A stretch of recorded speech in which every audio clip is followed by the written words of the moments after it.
ప్రారంభంలో దేవుడు ఆకాశాలను భూమిని సృష్టించాడు.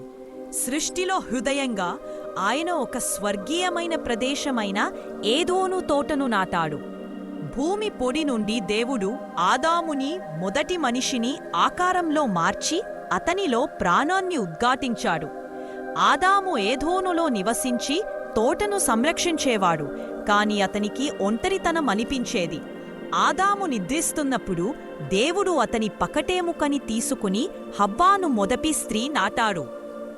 అతని భాగస్వామిగా సృష్టించాడు. ఆదాము హవ్వాను చూసినప్పుడు అతను ఆనందించాడు.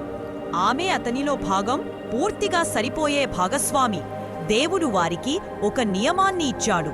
వారు ఏ చెట్టు నుండి అయినా తినగలుగుతారు, కాని మంచి మరియు చెడుకు సంబంధించిన జ్ఞాన చెట్టు నుండి మాత్రం కాదు. ఒకరోజు పాము హవ్వాకు ఉచ్చుకోని పండు తినమని ప్రేరేపించింది. హవ్వా పండును తీసుకుని తిని అది ఆదాముకు ఇచ్చింది. ఆ క్షణంలో వారు తమ నిర్దోషత్వం కోల్పోయినట్లు గ్రహించుకున్నారు.